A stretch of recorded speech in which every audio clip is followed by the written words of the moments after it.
Hi, hello, and welcome to yet another expat. This is Hermes, and it's a Sunday, and I am recording.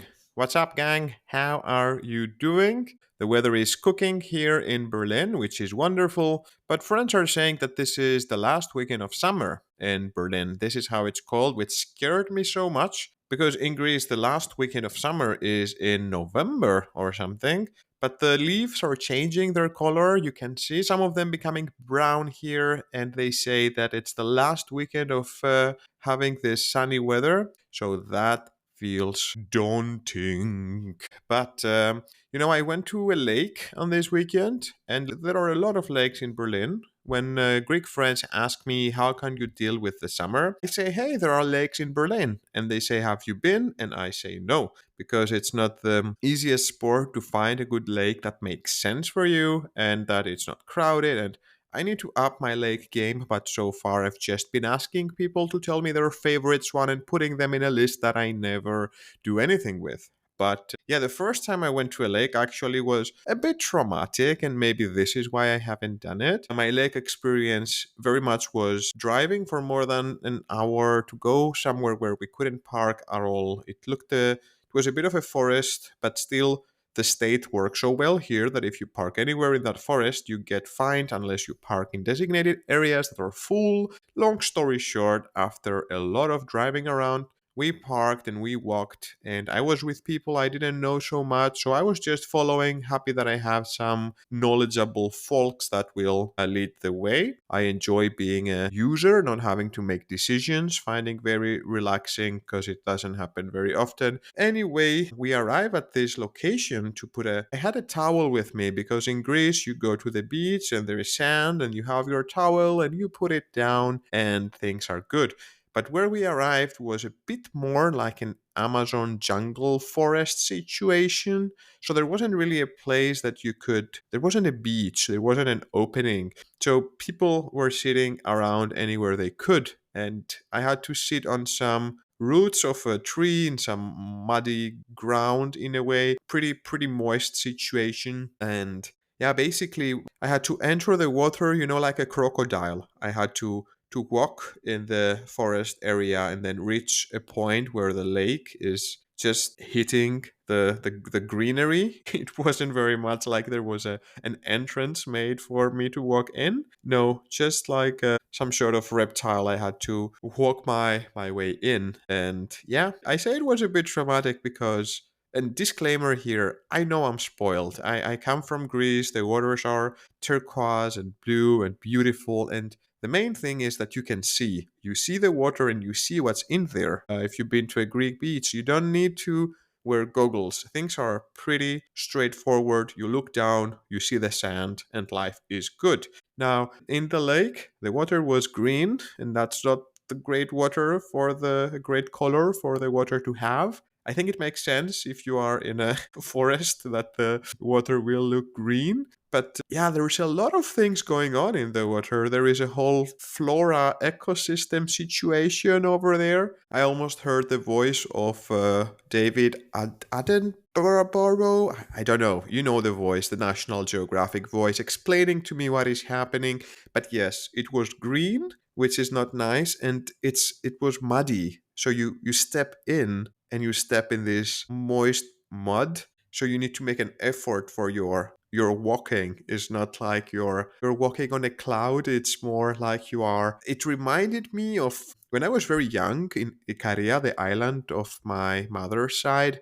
We would make wine with my grandpa, which is one of the best memories of my life. Maybe I talk about it in a different podcast, but we had to basically get the grapes, you dry them, you put them in a machine one time, two times, three times, and when you cannot put them anymore in the machine, you put them all in some bags and you start stepping on them. And I remember stepping and stepping in these sacks that had grapes in them. And that was the feeling, that was the sound of stepping on these sacks full of melted grapes that it reminded me of. Walking in the mud lake bottom was for me. This is the only thing my brain could relate to, stepping on the grapes to make wine. So anyway, I found my way in the water. I tried not to be distracted from, the different color, the different smell, the different opacity. There is no salt to help you keep afloat. And maybe this is a very entitled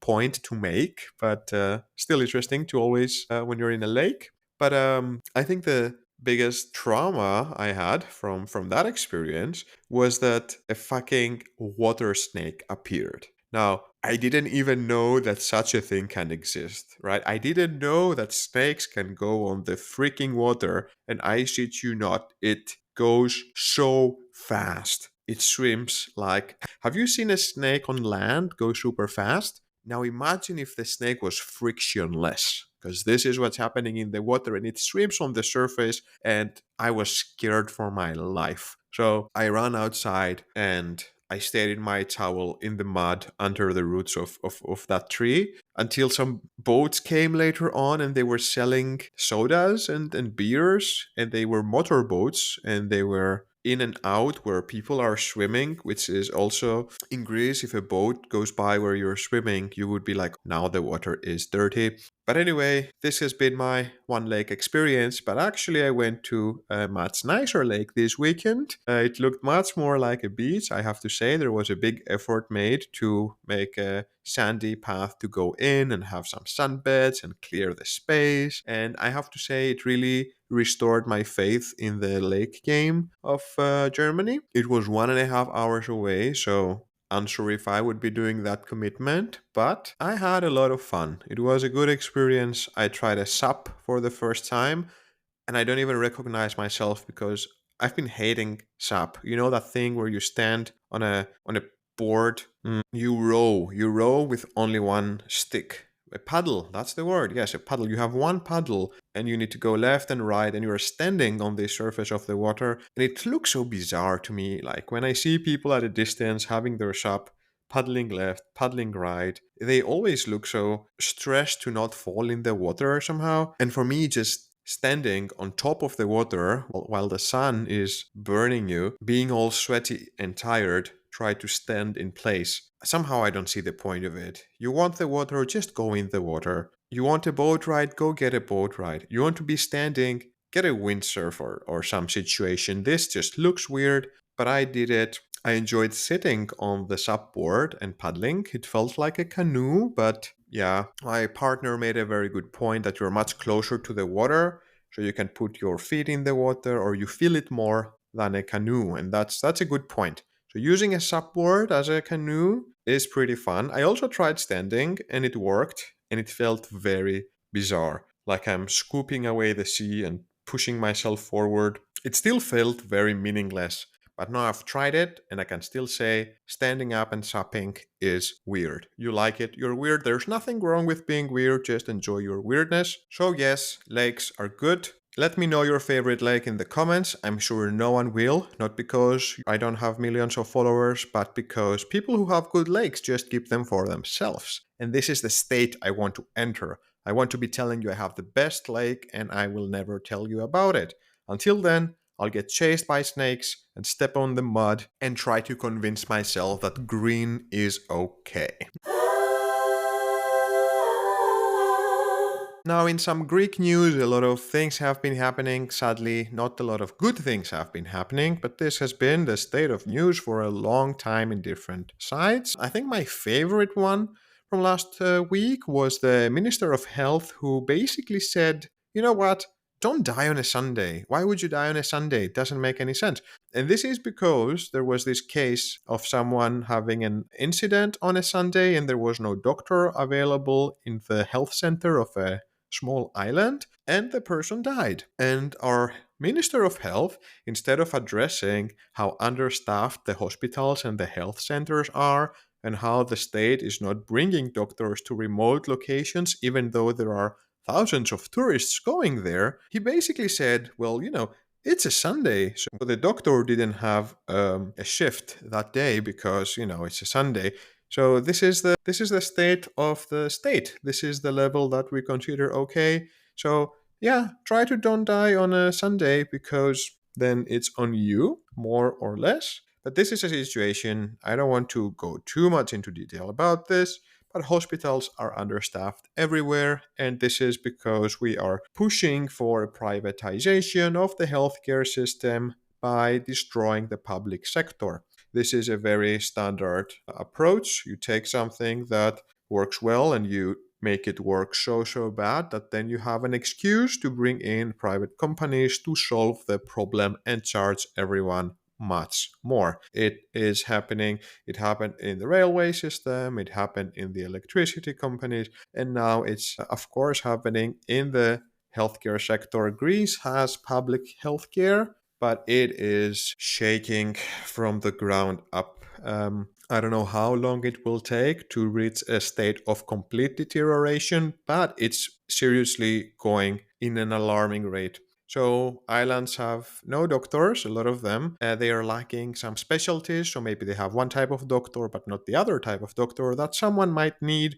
But who would need a doctor in an island? It's not like Greece is a country that's welcoming millions of tourists every summer, right? And yeah, not no mention for the lack of a helicopter emergency medical rescue. We said this another time. If you get trapped or hurt, maybe the army sends a huge helicopter after many hours, but that's it. It will act more as a taxi, not as a medical response. But it's not just doctors, firefighters, teachers. They cannot really even afford to stay in the islands. Even if they get a position to go in an island, they have nowhere to stay because the locals only rent to tourists. And this sounds like a, generalization, but there are so many of these news that these workers cannot find a place to stay because the prices are jacked up for tourists. A firefighter, a teacher, and a doctor in Greece would make somewhere between 700 euros to 900 euros, maybe best case 1,000 euros, but I don't think so. So, yeah, this is a huge problem. And one might say, this is an easy example for the state to step in and make it work. Subsidize part of the rent or force people that own a lot of property to be reserving some for workers that benefit the social good. But no. It's not the state's problem to fix. The state is not interested in making things work in Greece, especially if that means spending money to people other than their friends that sit in the same table. So these workers often have to either reject the jobs and then the islands stay understaffed with dangers like dying on a Sunday, or there have even been articles where workers sleep in their cars because they cannot find accommodation. Usually, what happens is that the church or some rich person of the island gives them a place at a discounted price. But this is so wrong. When you lose your dignity like that, and the only way for you to be able to perform your job is through someone making you a favor, the humility there, like you don't have a lot of options. One piece of news for a firefighter who died in a car crash after working 34-hour shifts, which is completely illegal in a tiny island because they are understaffed. After each shift, they should have at least 12 hours to rest. Well, apparently, this person was on duty for 34 hours with only 2.5 break. This 2.5 hours break was given after a 24-hour shift. So this person died, and now the union of the seasonal firefighters is suing the government of that island. And I said the union of the seasonal firefighters because in Greece the state does not really want to hire firefighters the entire year. Because what is the point in having firefighters in the winter when they could prepare and proactively do all the preparation that they could to prevent the fires? No, we only hire seasonal ones in the summer. We put them in, they risk their lives every day, and then they fire them. What a great incentive.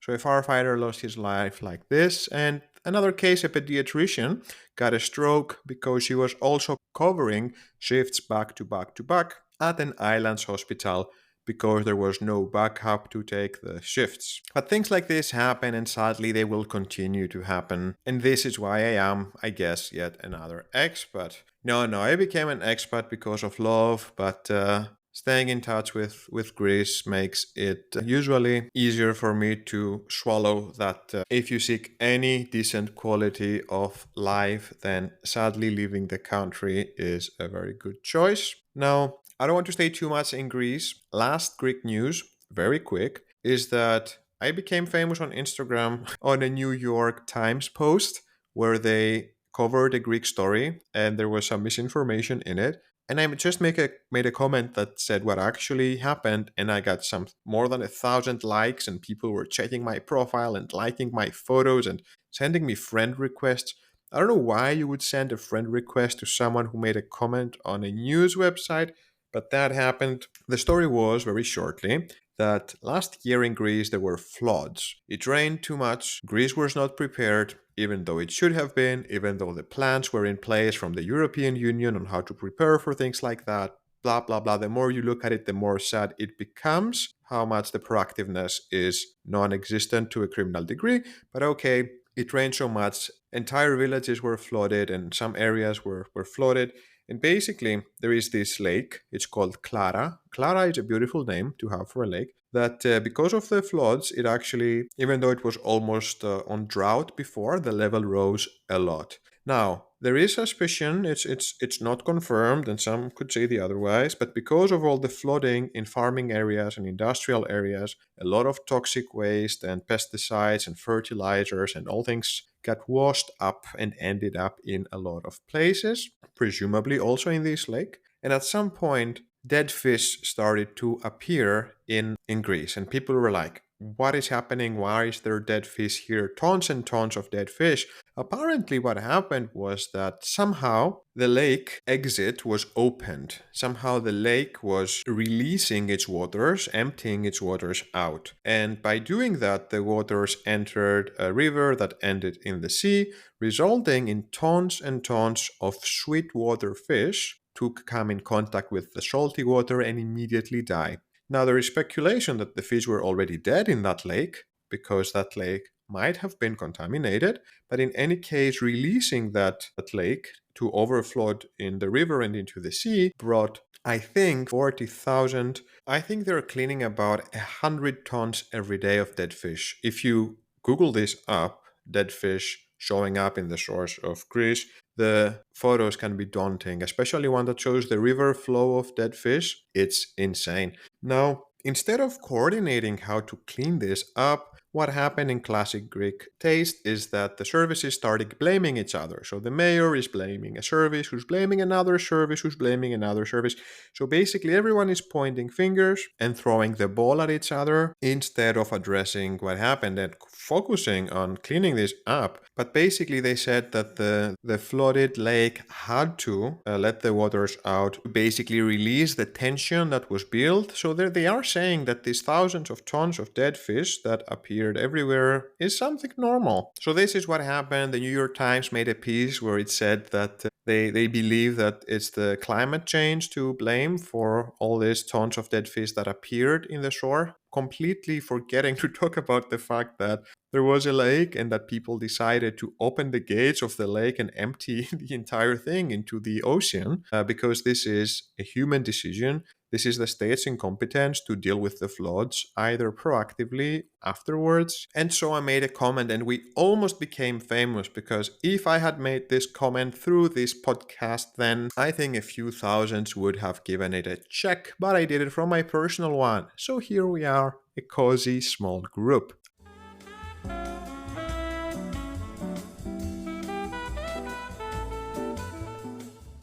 I don't know what emojis you're using these days, but I started using pray a lot again. Now, pray is a weird one. It's just to kind of say, hey, could you please do the thing? I don't know why I use it. I don't feel that I'm praying to people. It's just like I express a big hope that they will do what the hell they say they will, or what I am kindly asking them to do. But there is this periodic thing about emojis that they come and go, they have their trends. The smiley emoji, the poor smiley emoji that once conquered the world, now is considered creepy and death staring. If you don't know, you must know by now, but the simple smiley, like the normal smiley, that's a no-no these days. If you do that and you give it a good look, you will realize that it has the dead eyes of a serial killer, just smiling and holding a knife behind its back. So the smiley one is out. The one with the red blast cheeks starts to become the new cute one, the new smiley one. We used to do one with the tongue out a lot, and that was like a funny thing. You say something funny and you put your tongue out. Doing that now, you look a bit stupid. I'm sorry, but you look like you don't know what's going on. You look like, yeah, you look a bit out of touch. So you cannot really be sticking your tongue out like a dog to express that something is funny. We are past that. You need to use the joy. You need to use the ones that are crying sideways from laughter, and things are not going well.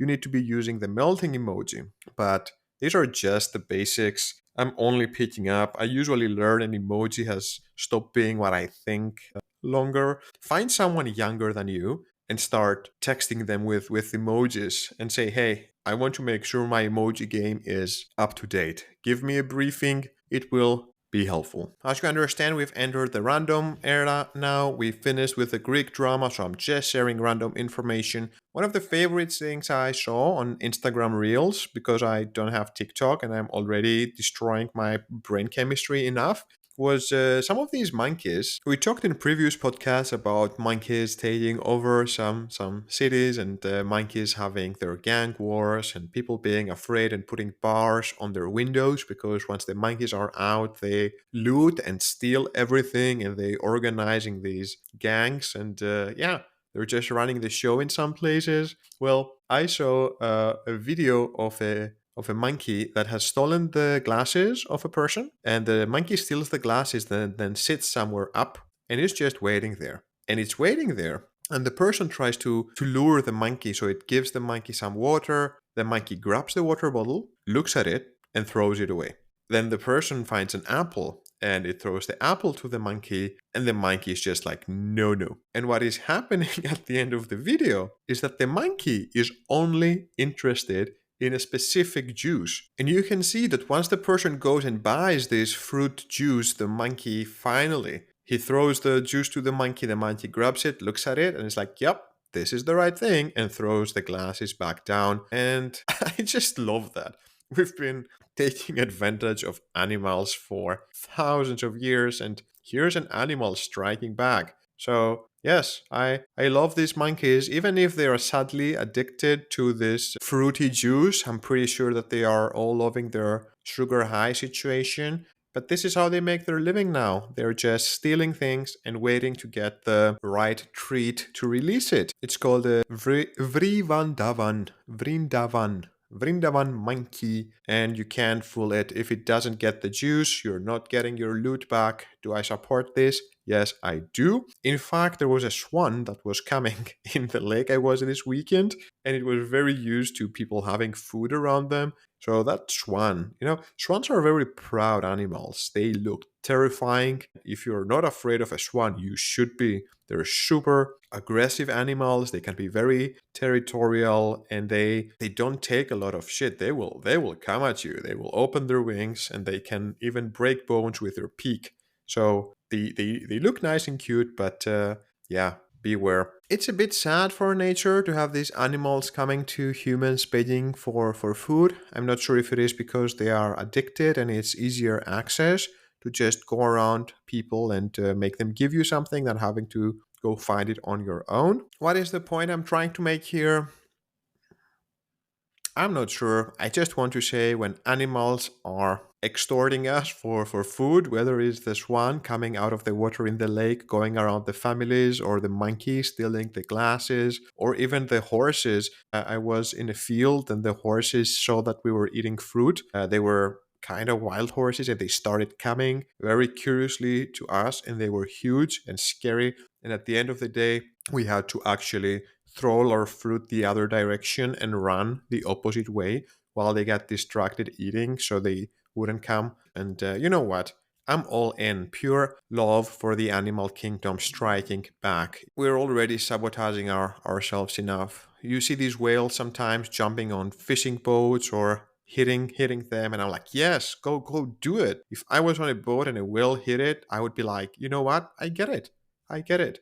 If I was a whale, I would probably hit my boat too. So give it a go. Is it just animals? It's not just animals. We also learned that plants, quote, scream, unquote. They don't actually scream, but they're having reactions that communicate distress and in a form, even pain. So there's more research that comes out that says that when plants are stressed, they emit like popping sounds and clicking sounds in ultrasonic frequencies that we cannot really hear. But this sound happens. And, this discovery suggests that the plants have a way to communicate through sound. And it's a revelation that could change how we perceive these seemingly silent organisms.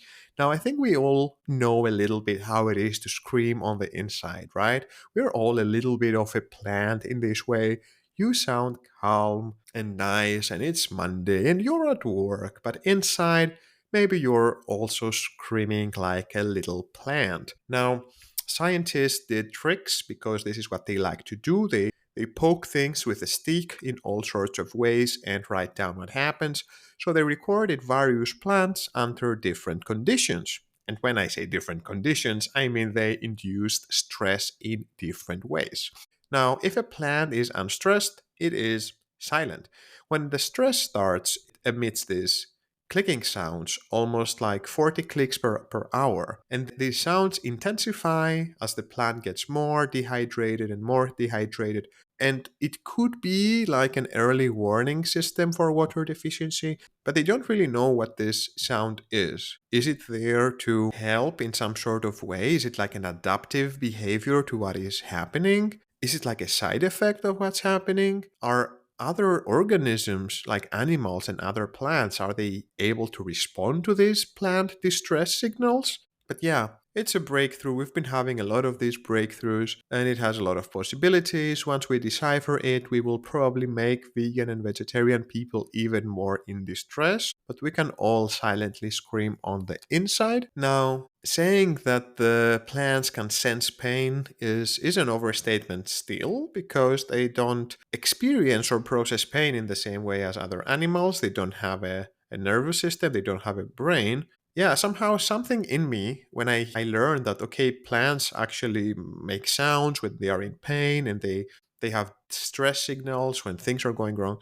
I'm thinking, yeah, of course, it makes so much sense. Even if I didn't know it was happening, once you hear it's happening, you're like, yeah, daha. I mean, even the things that look the most stupid in nature, and I'm looking at you, sloths and koalas, how can you be so stupid?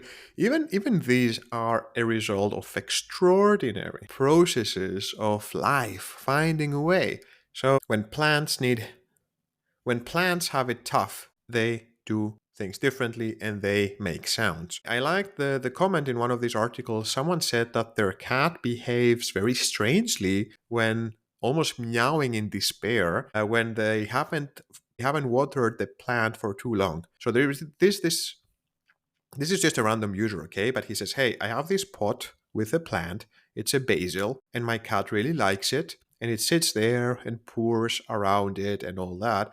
But when I forget to water it for too long, my cat makes a very specific meow that is like an alert one. It's a despair one, and it's growling and making weird noises near it. If I go there and water it, then the cat just spends time near it, purring, no strange noises, no growling, no other strange behavior. So maybe this guy's cat can hear the clicking noise or feel the distress. Well, I'm not a scientist, but the ones who are definitely have a lot of things they can try. I'm just giving ideas. In more random news, kinda nature, kinda sad. I'm sorry, is this a sad podcast? I don't think so, but the world is sad. This is just a podcast. Norwegians are in big alert because salmons did not appear this year. They did not come back from the ocean. That is alarming because it could mean that the population is collapsing, basically. There is a river called Gaula. It's a wild river that is 153 kilometers. That is a very long river. It goes from the mountains close to the Swedish border all the way to a fjord called Trondheim, and it brings a lot of salmons and a lot of fishers every year. But guess what? This spring, the salmon did not come back from the ocean, and everyone freaked out.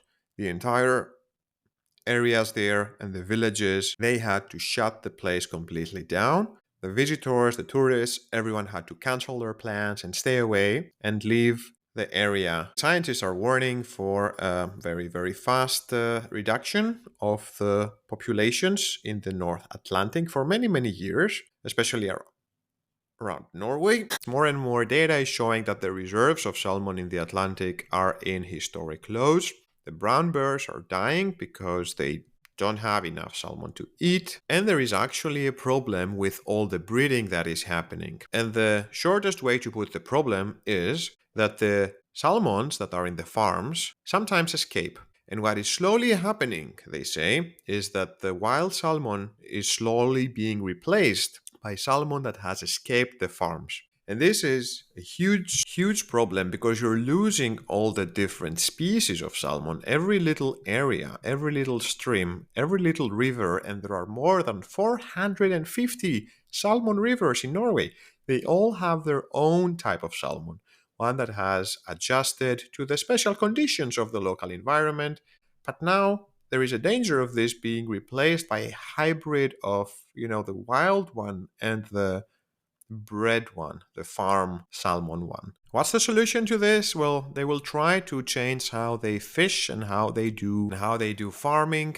But yes, the chances of you eating salmon and that salmon being an actual wild salmon with none of the hormonal tweaking and all the tweaking that the farms do is very, very, very low. And I know that you're eating salmon every day, so I just wanted to all let you know. Okay, done we are with the sad news. Are we? No, we're not. Last one, the AFD, the Alternative for Deutschland, the extremist right party, for the first time has won a state in the southern Germany. This is pretty alarming. It's the first time that right wing extremists win a state since World War II.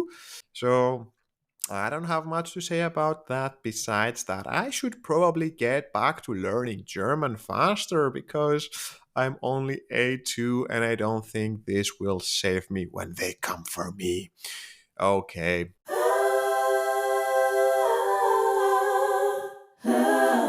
I know this podcast took a bit of a sad turn. I'll try to bring more cheerful things for you. I will finish with some last Berlin news. So, if you're visiting or just coming by, here's what's happening in the month of September. Well, today it's a Sunday. I'm recording, so you missed it again. Every first Sunday of the month, museums are free. Sadly, I can never report this in time because I record every Sunday.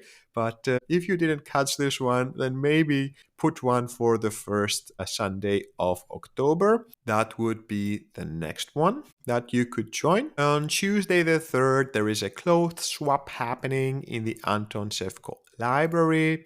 And then coming into the week on Thursday the 5th, the International Literature Festival begins. That one is in various locations. Friday, 6th of September, the Berlin Tattoo Convention is taking place in Arena Berlin. And on Saturday, the 7th, a Berlin Chili Festival is taking place in the Berlinenberg Brauerei. On the same day, there is a lake festival in Orankesi Lido. And this is what's up the week after now. On the 11th of September, the Berlin Art Week is starting in various locations. But if all of this is nothing to you, then you're in for a treat on Saturday, where the Potato Festival is taking place in Domain Dahlem. Now, I will sadly not be here in September. I have a trip to Greece and then I'm flying to Spain with work. I will keep you posted.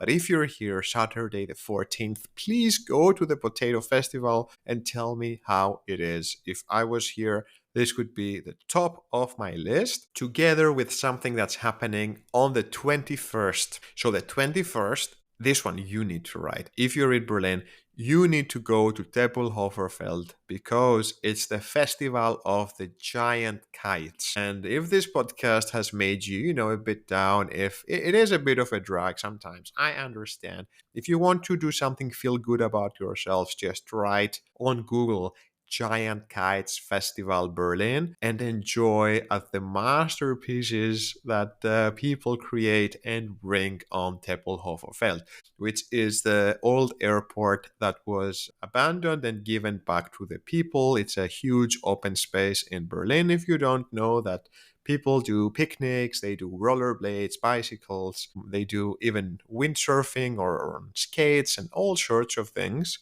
So Saturday, 21st of September, Festival of Giant Kites, probably my one of my favorite things in the year. Extremely sad to miss it, but maybe you can go. And with this, I will sum it up. This has been a very long podcast, but I had a lot to tell you, and I hope you stayed until the end and that you are not in despair for the state of the world. But okay, this has been it. It's a Sunday. I recorded. I'll get ready for the Monday. You get ready for the week. Keep on surfing the waves up and down. No more smarty things to say. This improv is out. I was Hermes. This was the podcast. You were the audience. Thank you for sticking by. I love you. If you love me, like, link, subscribe, send me to your friends. Say, hey, this is a sad podcast. I listen sometimes and I learn interesting things. You can listen to it and then we can be sad together. Until next week.